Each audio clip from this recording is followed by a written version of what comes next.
If anybody's been waiting, I'm sorry about that. Got caught up in doing some household chores, and well, here I am.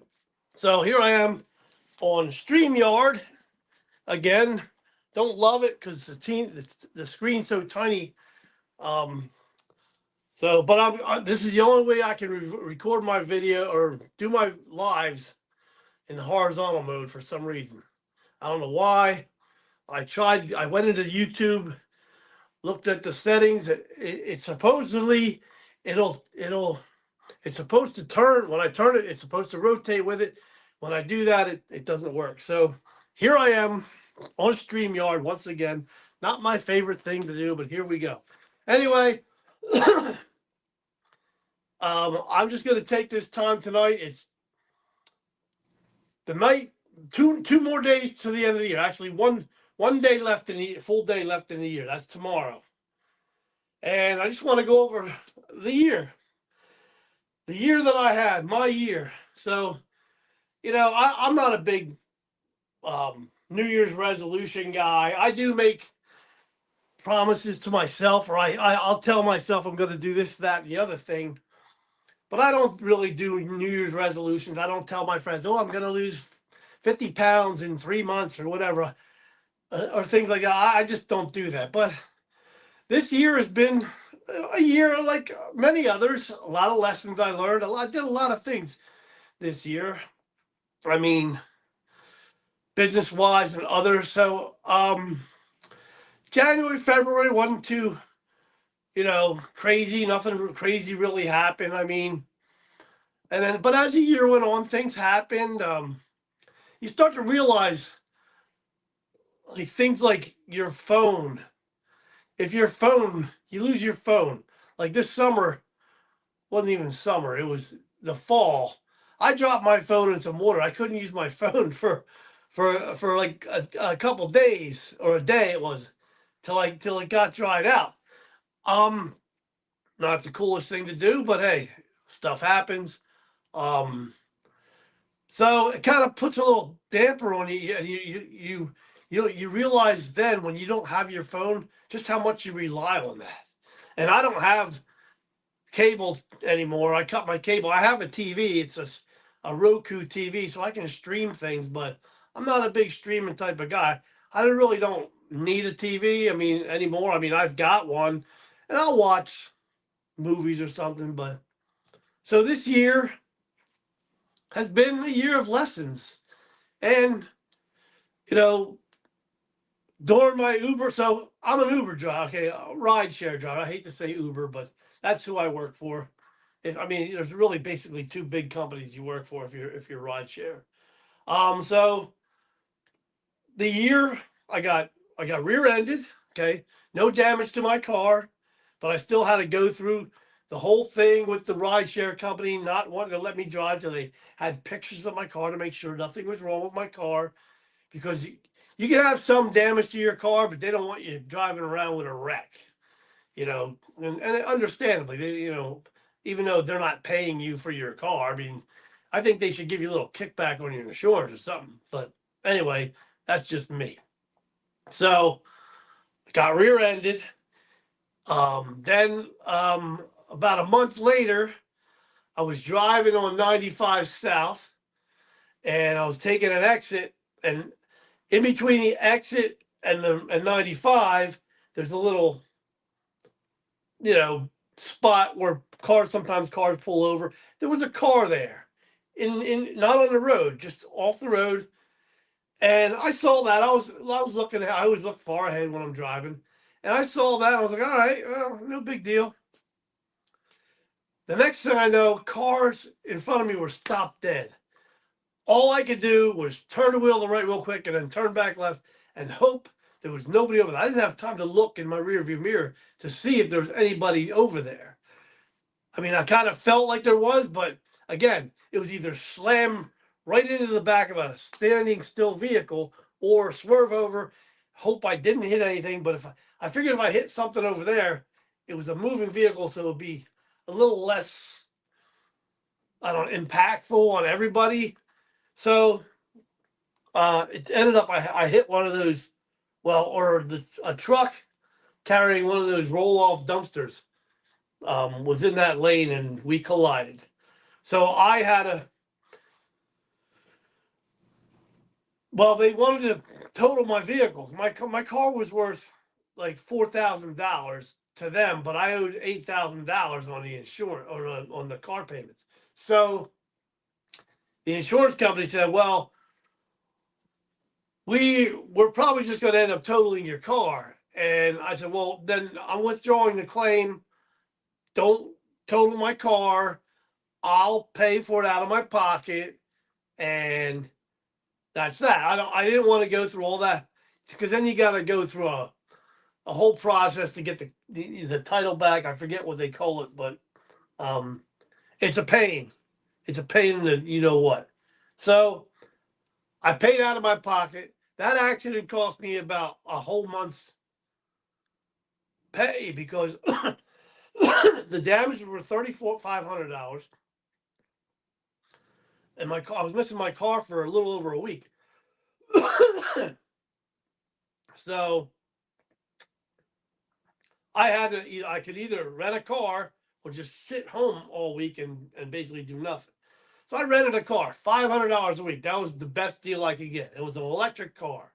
And my schedule, the way I work, I only work from 4:30 in the morning till about 2:30 in the afternoon, because of the way I do other things. I have my online business I do from whenever I get home, 3 o'clock, 3:30 till, you know, whenever I get done working that night.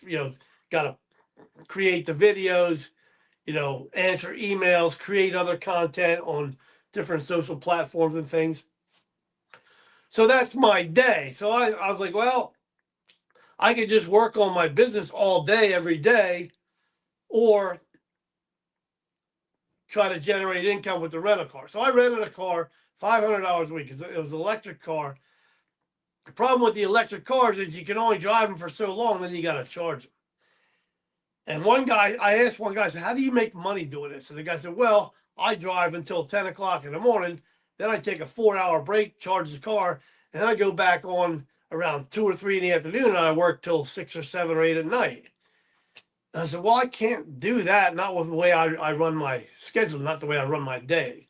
So basically, I pretty much almost worked for nothing. I mean, I made a little bit of money that week, but if you can take all things into consideration, the $3,500 I paid for the car repair, $500 rental.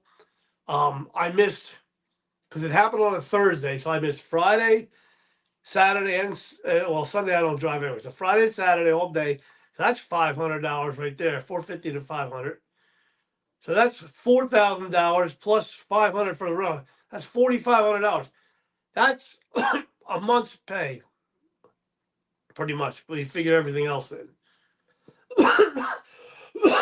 So that's something that happens. So now I'm very wary of when I'm driving, because I didn't realize until that moment when I lost my car for that long, for that week. I didn't realize just how bad, how fragile my rideshare driving job is. If I lose my, of course I know in the back of my mind, if I lose my car, I'm losing my job.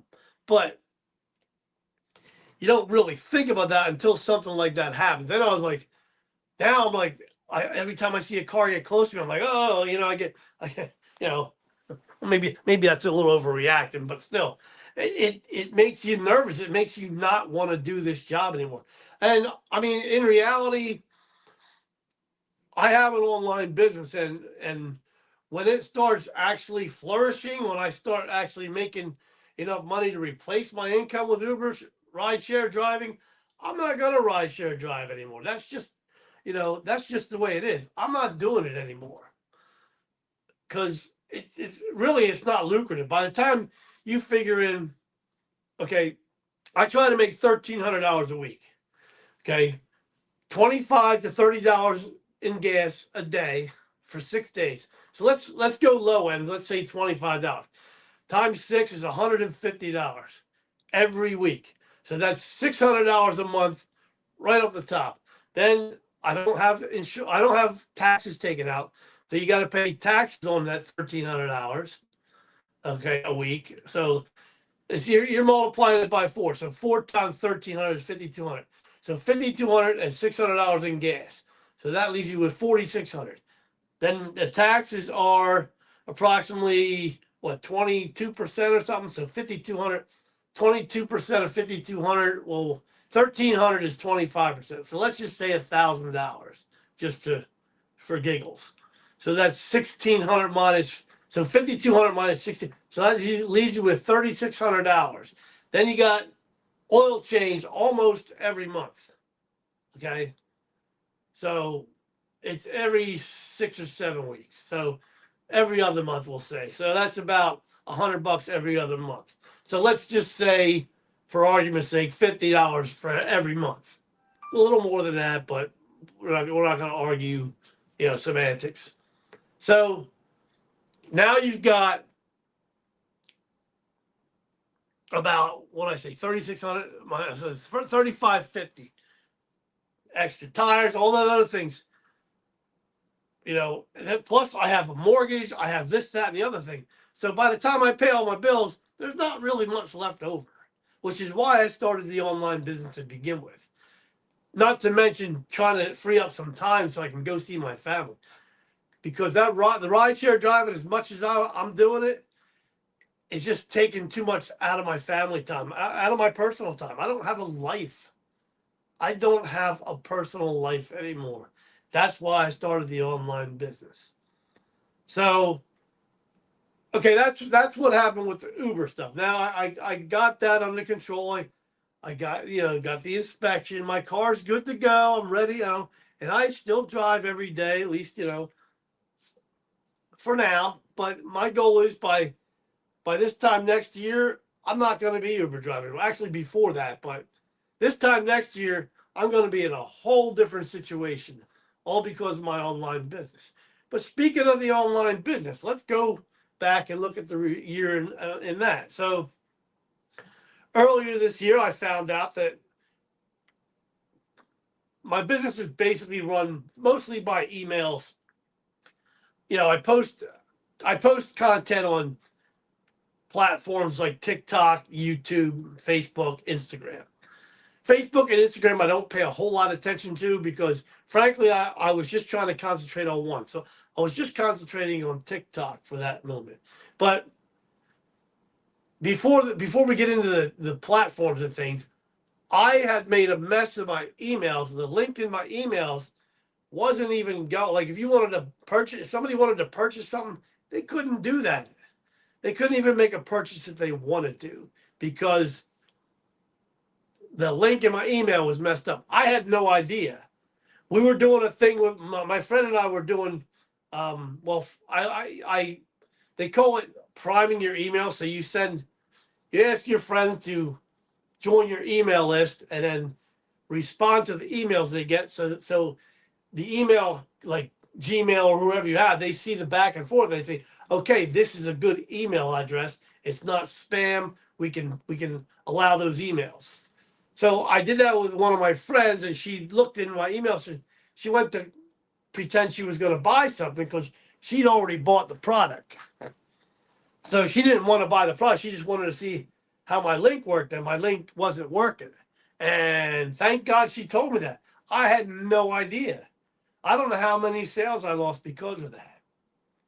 So I had to go back, fix my emails, and I messed up I had a lot of things messed up. I had to reboot my business back in March, but at the same time there was an upgrade to the business, so they came out with a 2.0 version, which is awesome because it just coincided right with when I was rebooting. So perfect timing. It was great. So I thought, well, all right. So I was posting on TikTok. And I found this app called repurpose.io, which allows you to, when you post on one platform, it pushes it out onto other platforms. You choose the platforms you want to use, and it'll go after this. So I had to go into Facebook and Instagram, which if they're like married anyway. So Facebook and Instagram go together no matter what. So, and then on to YouTube. But I was doing TikTok style videos and they were going on to YouTube. And what is, it's great because you get to post on those platforms, but after, after you post it, the on YouTube, it doesn't like transfer everything over. It'll take part of your caption and make that the title for your video, but there's no, basically you have to go in and edit the description. You have to add more. I mean, if you want to add more hashtags, because TikTok only allows, at that time, I think they were allowing more, but now they only allow 5 hashtags. But you had to, update your description for the YouTube, update the title, because they'll just take part of the caption from TikTok, and it might be a half a sentence, and that'll be your title. So I had to go in there, do all that, and I was thinking that for a while that the platform I should be on is YouTube, not TikTok. Because there's, frankly, listen, I'm in my mid 60s. There's not a whole lot of people on TikTok my age. And I mean, there's some, don't get me wrong. I know there are some. They even have specific categories, over 50, over 60, over 70, and such and such and such. But TikTok is also geared more towards 20 to 30-second videos, and YouTube is more of a long form type video where you can talk a little more about what you want, what your product is. And for my product, in 20 to 30 seconds, it's hard to get that whole message across. I can do a series of videos, but what are the odds of somebody watching the whole series of videos on TikTok? Probably not too much. So I was realizing that I should go onto YouTube, which is why I started using the repurpose thing. But then I started thinking, well, if I got to go into YouTube and start redoing the description and everything anyway, why? Hey, everybody, thanks for showing up. Thanks for coming in. Hello, everybody. I forgot to say hi to people. I can barely. This is on StreamYard. I mean, the screen is only like an inch and a quarter by 2.5 inches, maybe wide, where it's normally like, I don't know, 3 inches by 6 or something like that. So it's even harder to see.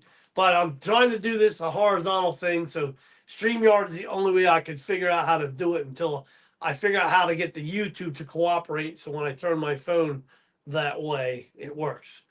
Anyway, so I figured instead of putting my videos on a TikTok and then having YouTube or repurpose, put it on a YouTube, I'll start making YouTube's type videos, putting them on TikTok, and then having repurpose put them on the YouTube. But I still had to go in and change the description and everything like that.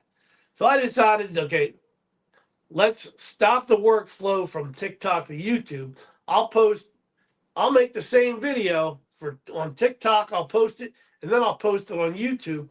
And then Sundays I post long form videos on YouTube, which I can speak in a little more depth as to what I'm doing. So I had no idea the difference in the platforms. I mean, I got to tell you though, to get off of TikTok, like I'm still on TikTok, but I never got like, I understand TikTok was trying to um, get more people to stay on their platform longer because they had been shut down, things, this, that, and the other thing. That was in January. I forgot to mention that. That kind of screwed things up for a while too. But it was only like a day or two or whatever, however it was. I don't even think it was a full day, but things changed. So TikTok, for whatever reason, they started getting people to, okay, if you wanted people to engage more with your videos and get more likes and have your video pushed out more, they started telling people, okay, well, you need to, this is what I was told. Before you post anything on TikTok, 10 minutes before you post, go on to TikTok, watch similar videos to what you're doing, in the same niche as you are in. So watch 10 minutes before you post, watch videos, like the video, share the video, comment on the video, and save the video. Now, not necessarily that order. Whatever the order was from the bottom, and the whole thing was engage from the bottom up, and you had to tell people to do that. Well, then you see, oh look, I got 500 likes, but it's like, but I would rather know that someone liked my video because they liked it, not because they had to do it to get the TikTok algorithm to like their videos, to like their profile. And I was like, it's fake. And I tell people that, and then people are like, well, it's not fake when I do it. And I'm thinking, okay, so you're telling me every video you watched, liked, commented, saved, and shared, you liked. Because I know there's not a lot of videos out there. When I was watching them, I didn't really like all those videos. I mean, and if you're supposed to watch, and they tell you to watch them all the way through, and then hit that like button. But if you really like the video, and you're supposed to watch it all the way through, why is there a button where you can just push it and fast forward to the end? I mean, you're supposed to be watching the whole thing, but then you're fast forwarding to the end just so you get that like in there right at the end to make sure you get as many points as you can. I just thought it was ridiculous. I don't have to play that stuff on YouTube, and that's why I prefer YouTube. And y'all can have your TikTok. I'm not saying you shouldn't go on TikTok and shouldn't have your fun and stuff on there. Go for it. Do your thing. But it's just not for me. I've been since March, I've been slowly transferring most of my content onto YouTube. Now I'm gearing everything to YouTube. I still post on TikTok because TikTok's still a good platform. It's not that, but I'm not gonna say, oh yeah, and then I forgot. You're supposed to do that 10 minutes after you post too. So 10 minutes before, then you can post your thing, then 10 minutes after. So that's 20 minutes. And then they tell you to post 3 times a day on TikTok. So that's an hour, over an hour a day I got to spend on TikTok just to pretend that I like someone's video. I mean, some of the videos I did like, okay? Don't get me wrong, but not all of them. And it's just, I thought it was just stupid to have to like something I don't like. Tell you I have to like something I don't like. It's like when they tell you to give us a 5-star review. So, and then we'll give you, some certain businesses that if you give them a 5-star review, they give you, I don't know, a little stupid gift, but they do it nonetheless. So the point being, it was fake engagement. But people are like, oh, it's not fake when I do. Yes, it is. You don't like every video you see. You don't like every video you share. And you don't even have to share the video. You just have to copy the link. So are you really helping somebody by copying the link? Wouldn't it help more if you actually liked someone's video and shared it because you liked it, and then other people got to see it because you shared it? That's how you help other people. By clicking the copy the link thing, that's not really helping. I mean, it's helping a little bit get their little algorithm going, but I just thought it was ridiculous. And and listen, I'm no guru, I'm no mastermind and all this stuff. I'm learning as I'm going. And what I'm learning is I'm actually learning how to use YouTube a little better. So this year's been really challenging for me between the car accidents and things, happening with my business and my website and not even knowing it. I mean, thank God for my friend Heather in Wisconsin. I'd probably still have the same problem because I would have never checked. I would have never known because none of my other friends would have just clicked on the link to check to see if it worked because all I told them was, all you have to do is when you get the emails, reply to some of them. And then if you don't want to get any more emails, you just unsubscribe because I wasn't trying to sell them anything. I didn't really want, want them to feel like they had to buy something. I was trying to get the emails to be clear to go back and forth. And that's one way to do is if you get emails and you respond and they respond back, get them going back and forth. That's how the email, like Gmail or Yahoo or whoever, knows or figures out that you're not a spammy type spammer, a spammy type spammer. I don't know. I don't know. I'm just winging it. I don't have a script.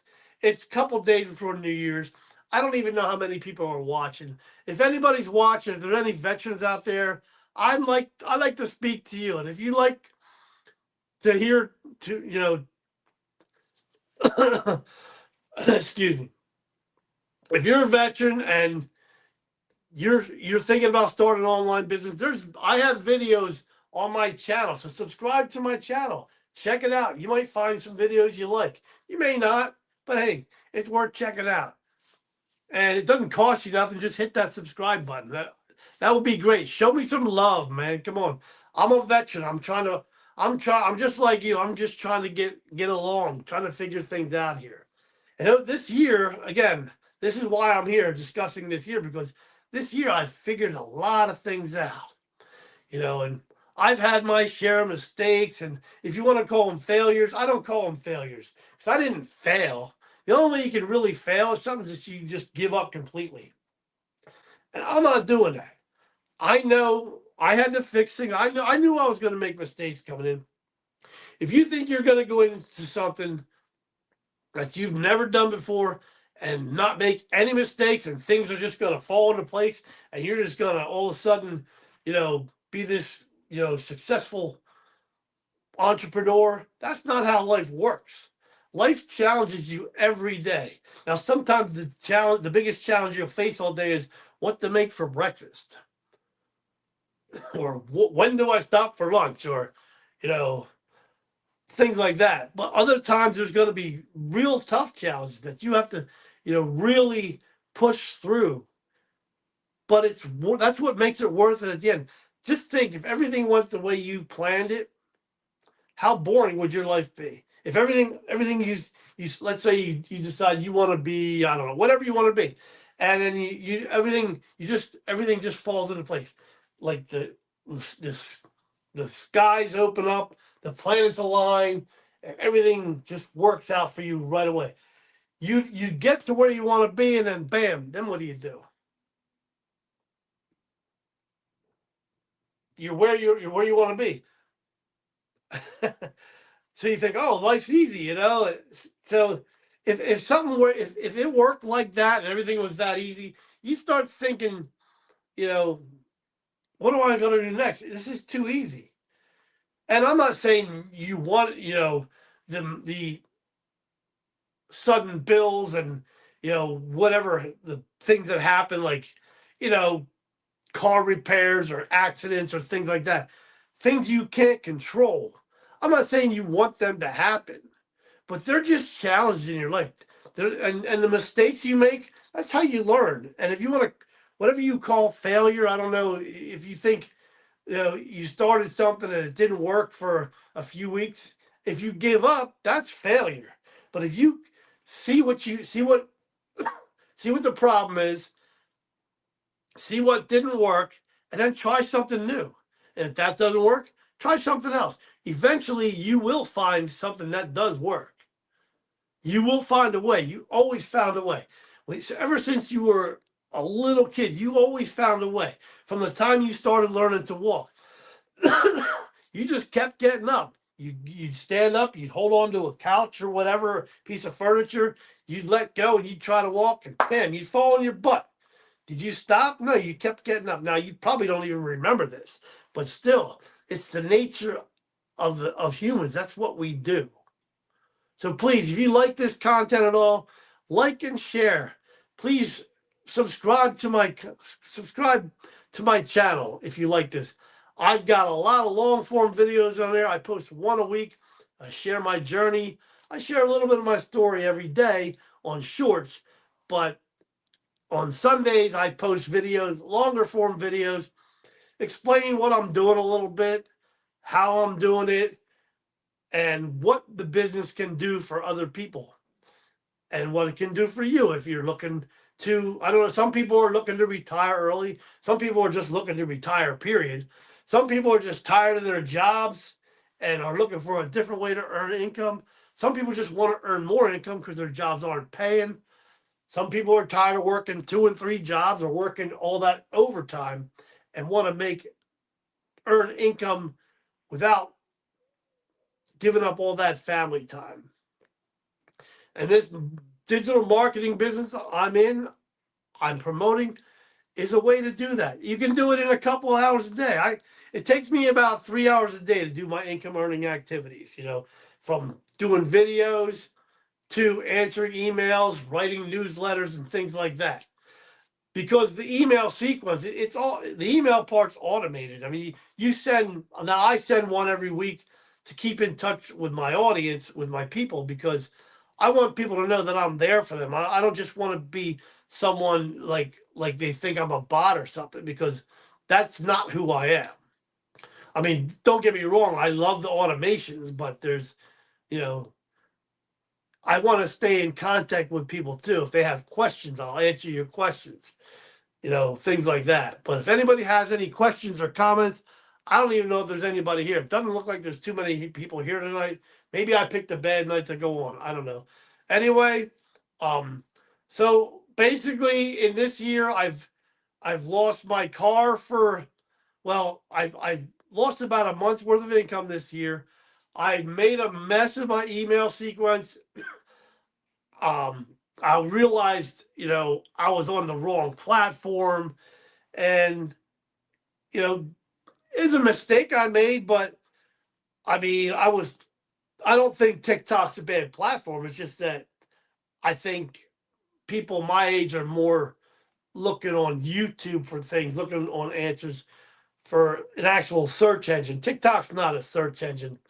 I think they probably are trying to be a little bit more of a search engine, but they're not really. They're for entertainment mostly, and people want to watch these stupid trends they do.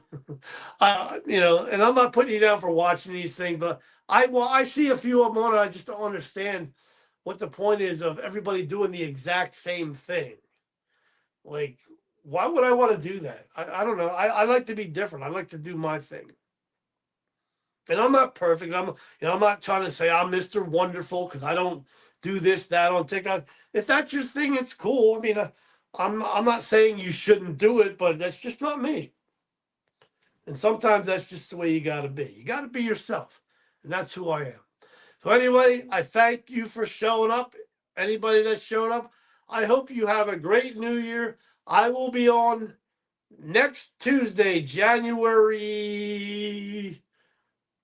6th, I think, January 6th. January 6th. Next Tuesday, January 6th at 8 p.m. And we're going to kick off the new year. And we're going to talk about, maybe you make New Year's resolutions. Maybe you have goals you want to achieve. I mean, everybody's got goals, right? But maybe you set new ones. But we're going to talk about the new year and how we can talk about how we're going to get off to a good start this year. 2026 coming up. I mean, and I think it's funny how everybody says, like, the previous year was horrible, and then this year's going to be our year, and all those things, and this, that, and the other thing. And that's a great attitude, but, also, though, things are what we make it. If you can make something as good or bad as you want. I mean, yeah, bad things happen, and there's a lot of things we can't control, but the things we can control are our limiting beliefs and our empowering beliefs. You got to get rid of the limiting beliefs and start investing in empowering beliefs. Believe in yourself, believe in what you want to do, believe in your goals, and believe you can get there, and you'll do it. Trust me, you can do it. Even at my age, look at me. I'm doing it. I'm building a business that's in my mid 60s, because I know I can do this. It's not too late. Did I get a late start? Yeah, but hey, better late than never. I got things going on. Anyway, hope you all have a great night. Peace out. Thanks for coming. How the heck do you turn this thing off?